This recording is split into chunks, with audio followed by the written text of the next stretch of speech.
Hello and welcome to my YouTube channel. So, student, today I am going to discuss about NCERT questions and solution. So here, first question, यहाँ हमें discuss करना है statement जो कि दिया गया है और उस स्टेटमेंट में हमें इनकरेक्ट स्टेटमेंट को चूज करना है. Like here 4 statement. First is carbon is getting oxidized, lead oxide is getting reduced, lead is getting reduced, carbon dioxide is getting oxidized. Okay, so इसे हम समझते हैं. यहाँ पर हमने देखा कि हमारे पास चूंकि ये क्या है, this is lead oxide, lead oxide and this is carbon. And यहाँ पर होता क्या है, लेड ऑक्साइड अपना ऑक्सीजन लॉस करता है और लेड के फॉर्म में कन्वर्ट हो जाता है. एंड कार्बन चूंकि यहाँ पर ऑक्सीजन गेन करता है और कार्बन डाइऑक्साइड के फॉर्म में कन्वर्ट हो जाता है. सो हम कह सकते हैं lead oxide react with carbon, then will give you the product is lead and carbon dioxide. So यहाँ पर चूंकि lead ऑक्साइड में यहाँ पर ऑक्सीजन का लॉस हुआ है तो हम इसको बोल सकते हैं दिस इज रिडक्शन. यहाँ पर रिडक्शन हुआ है और यहाँ चूंकि कार्बन ने ऑक्सीजन गेन किया है तो हम कह सकते हैं कि कार्बन गेटिंग ऑक्सीडाइज, इसने ये क्या होगा, ऑक्सीडेशन. अब चूंकि इस रिएक्शन में हमें जो स्टेटमेंट बताना था वो बताना था इनकरेक्ट. सो यहां पर इनकरेक्ट स्टेटमेंट क्या होगा. सो पहले हम देख सकते हैं. So first of all, carbon is getting oxidized. बिल्कुल सही है, क्योंकि यहां पर क्या हो रहा है, कार्बन ऑक्सीडाइज हो रहा है और कार्बन से कार्बन डाइऑक्साइड में कन्वर्ट हो रहा है. And student, second statement is lead oxide is getting reduced. ये भी सही है, क्योंकि यहां पर ये क्या है, lead oxide and lead oxide reduce हो रहा है लेड के फॉर्म में. तो हम कह सकते हैं first and second both option is right. तो दो ऑप्शन तो करेक्ट है, बट हमें इनकरेक्ट ऑप्शन को चूज करना है, इनकरेक्ट स्टेटमेंट बताना है अकॉर्डिंग एनसीईआरटी. सो यहां पर थर्ड ऑप्शन में लेड इज गेटिंग रिड्यूस्ड. सो यहां पर हम कह सकते हैं कि लेड ऑक्साइड रिड्यूस हो रहा है, ना कि लेड रिड्यूस हो रहा है.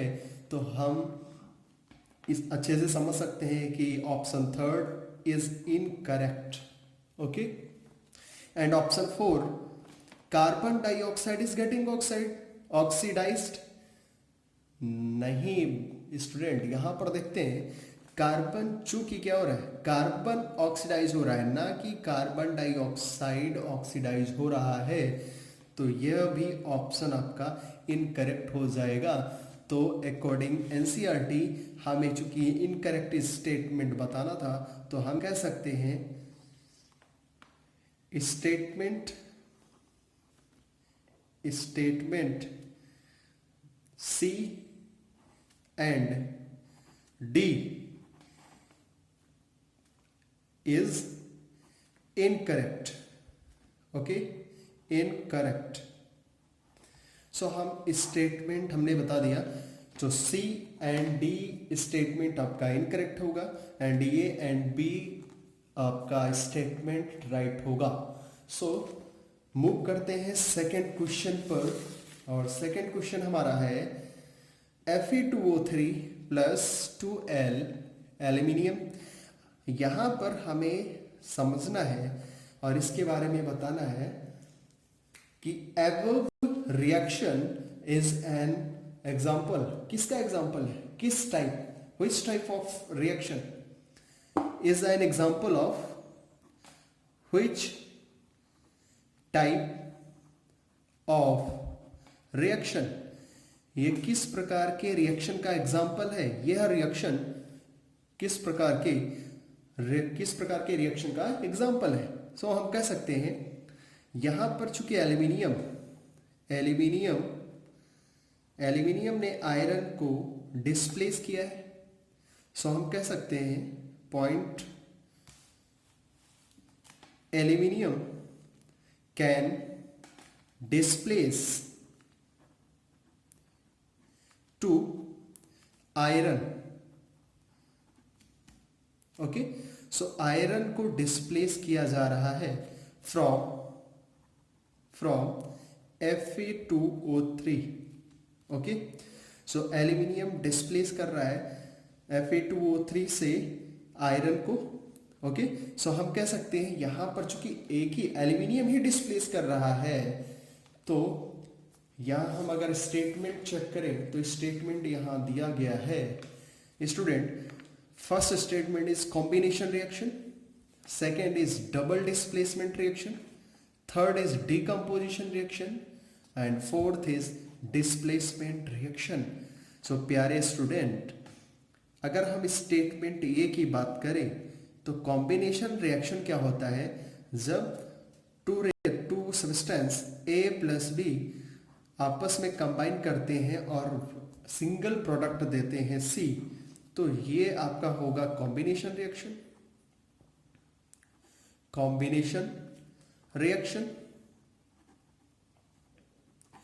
एंड स्टूडेंट, अगर हम स्टेटमेंट बी की बात करें तो डबल डिस्प्लेसमेंट में जब कोई दो सब्सटेंस होंगे और एक दूसरे को डिस्प्लेस कर रहे होंगे, तो हम यहां कह सकते हैं डिस्प्लेस टू ईच अदर। तो ये जब ये आपस में डिस्प्लेस कर रहे होंगे एक दूसरे को, तो इस प्रकार के हम रिएक्शन को कह सकते हैं double displacement.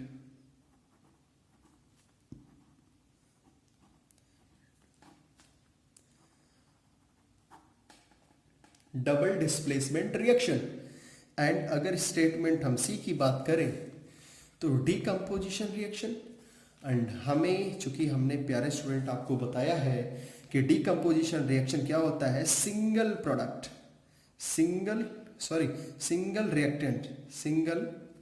Reactant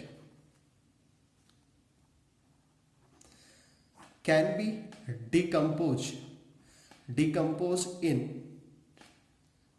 decompose in two or more product।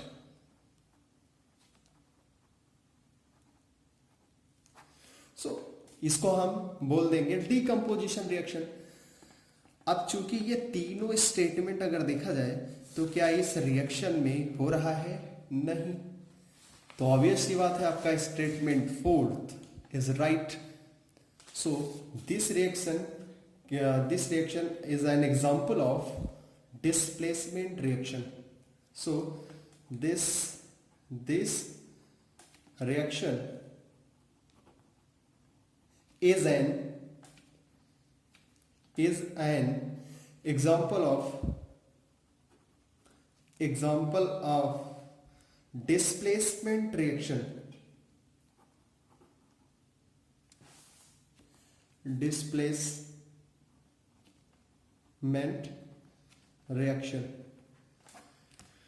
सो प्यारे स्टूडेंट, हमें उम्मीद है कि आपको ये आपका पेज फर्स्ट समझ में आ गया होगा। अगर कोई डाउट होता है तो आप कमेंट कर सकते हैं। और अगर ये सेशन चूंकि आप सभी के लिए किया जा रहा है लॉकडाउन के ड्यूरेशन में, मैंने सोचा कि अगर सारे स्टूडेंट घर पे ही हैं तो क्यों ना उनको बेहतर शिक्षा दी जाए और चूँकि टाइम वेस्ट नहीं करना है, क्लास चूँकि आपका बोर्ड है, तो अगर मैं जिम्मेदारी समझता हूँ तो खासकर आपको अपनी जिम्मेदारी समझनी होगी। और अगर यह सेशन आपको अच्छा लगता है तो प्लीज़ आप इसे ज़्यादा से ज़्यादा सब्सक्राइब करिए, लाइक करिए एंड शेयर करिए और मुझे सपोर्ट करिए, क्योंकि आप लोगों से ही हमें अगर देखा जाए तो करेज मिलता है, साहस जिसे कहते हैं। तो अगर आप सपोर्ट करते हैं तो मेरे लिए बेहतर होगा और आपके लिए भी बेहतर होगा। So moving on, next question number 3। सो अब यहाँ पर अगर हम बात कर लें, क्वेश्चन नंबर 3 की बात किया जाए तो क्वेश्चन बोला है what happen when dilute HCl added in iron filling. So क्या होगा अगर ऐसा हो जाए, तो what happen when dilute HCl is added to iron filling. तो हम कह सकते हैं आयरन अगर HCl में डाल दिया जाए तो आयरन रिएक्ट विथ HCl, चूंकि एक्वस मीडियम में, और मिलता है हमें FeCl2 gives you product FeCl2 plus H2 hydrogen. So हम कह सकते हैं आपके NCERT ऑप्शन में स्टेटमेंट में दिया गया है, और तो यहाँ पर हमें क्या मिलता है, जब आयरन और HCl आपस में रिएक्ट करते हैं then gives you product iron chloride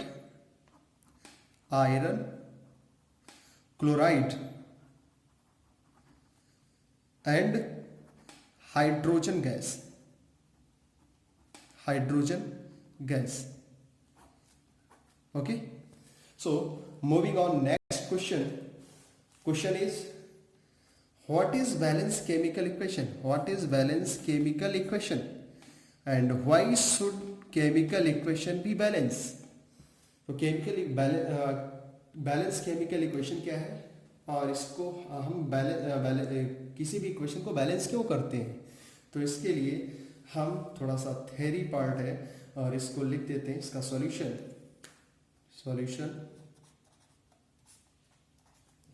so हम कह सकते हैं कि a reaction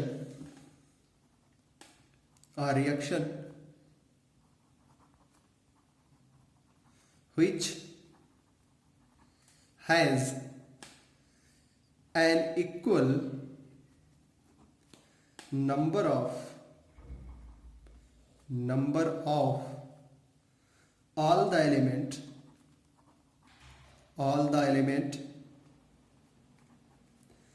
on both side of the chemical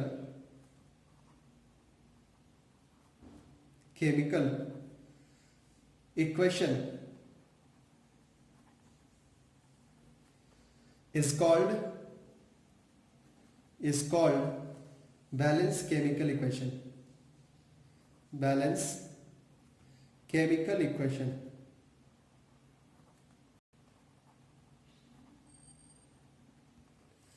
Okay, and next is why should chemical equation be balanced? So हम कह सकते हैं chemical reaction should balance to follow law of conservation of mass। Follow क्यों balance करते हैं, तो जैसे हमारे पास एक एग्जांपल है, अगर एग्जांपल की बात करें, हमारे पास 2 mg मैग्नीशियम चूंकि सॉलिड है, ऑक्सीजन गैस, अगर हम इसको हीट के प्रेजेंस में रिएक्शन करवा दें, हीट के प्रेजेंस में रिएक्शन करवाते हैं तो ये 2 MgO यानी मैग्नीशियम ऑक्साइड यानी ऑक्साइड देता है।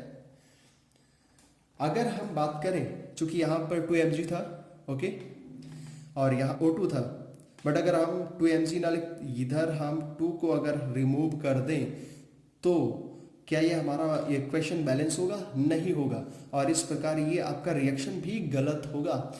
तो यहाँ पर वायलेशन होगा किसका?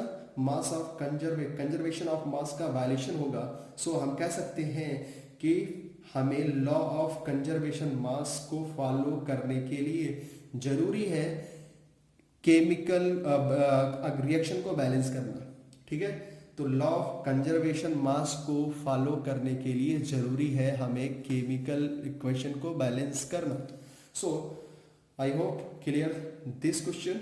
सो I moving on next question number 5, and this question is talk about balance the following chemical equation। अब यहाँ पर हमें क्या करना है, कई सारे हमारे पास चूंकि यहाँ पर टोटल 4 रिएक्शन दिए गए हैं और इनको हमें बैलेंस करना है। सो डियर स्टूडेंट, हम इसे कैसे बैलेंस करेंगे वो देखते हैं। फर्स्ट ऑफ ऑल हम देखते हैं हमारे पास क्या है, nitric acid and calcium hydroxide. अब यहां हमें चूंकि प्रोडक्ट जो मिला है, gives you product calcium nitrate CaNO3 का होल ट्वाइस एंड वाटर। सो हम क्या यहां पर देख सकते हैं कि हमारे पास जो ये इक्वेशन है क्या ये बैलेंस है। तो हाइड्रोजन हमारे पास लेफ्ट साइड में 3 है, 1 and 2, total hydrogen 3, and right side पे हाइड्रोजन हमारे 2 हैं। तो लेफ्ट साइड पे हाइड्रोजन चूंकि ज़्यादा है तो हमें यहाँ पर अब ऑक्सीजन देख लेते हैं, 3 and 3 to 5, and right hand side पे 3 to 6, 6 1 7। तो अब चूंकि हाइड्रोजन राइट में हाइड्रोजन कम है, तो इस केस में ऑक्सीजन की अगर बात की जाए तो 3 एंड 3 to 5, तो ऑक्सीजन राइट में हमारे ज़्यादा है, oxygen more on RHS। Right hand side पे ऑक्सीजन ज़्यादा है, और हमने चूंकि प्रीवियस लेक्चर में ये बता रखा है जहाँ पर एलिमेंट ज़्यादा हो उधर साइड से हम सिलेक्ट करते हैं और बैलेंस करना स्टार्ट करते हैं। So first of all oxygen इधर ज़्यादा है तो हम क्या कर देंगे, इधर 2 कर देंगे।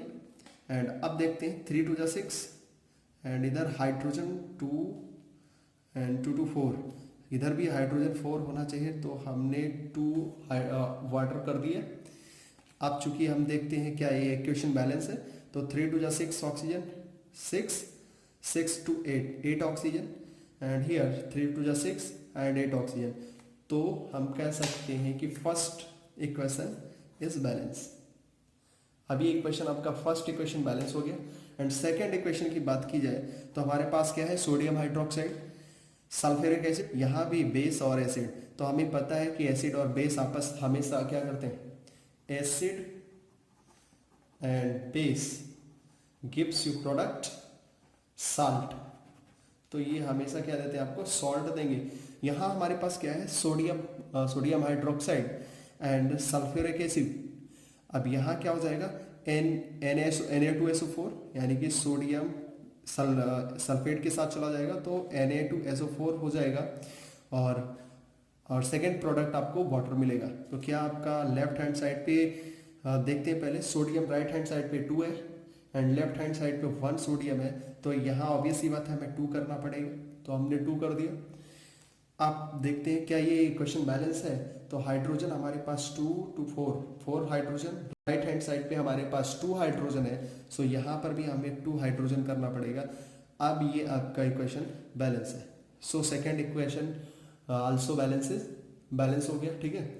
सो सेकेंड इक्वेशन भी आपका बैलेंस हो गया। अब हमें थर्ड इक्वेशन की बात करनी है। So third equation is sodium chloride, और आपका AgNO3 NaCl and AgNO3 react each other and gives you product silver chloride AgCl and NaNO3। तो यहाँ पर हम देखते हैं क्या ये इक्वेशन बैलेंस है। So sodium 1, right hand side sodium 1,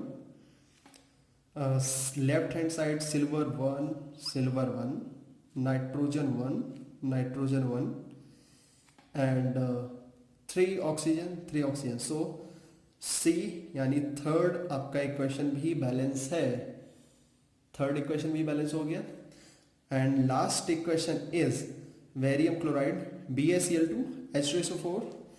अब यहाँ पर क्या होगा, Ba यानी कि बेरियम क्या होगा, बेरियम सल्फेट के साथ चला जाएगा और बना लेगा क्या, बनाएगा barium sulphate. Okay, and left hand side पे क्या है, लेफ्ट हैंड साइड पे आपके 2 हाइड्रोजन एंड 2 क्लोरीन, तो यहाँ पर 2 HCl हो जाएगा। और इस प्रकार आपका जो लास्ट एंड फाइनल इक्वेशन था वो भी वेल बैलेंस हो गया।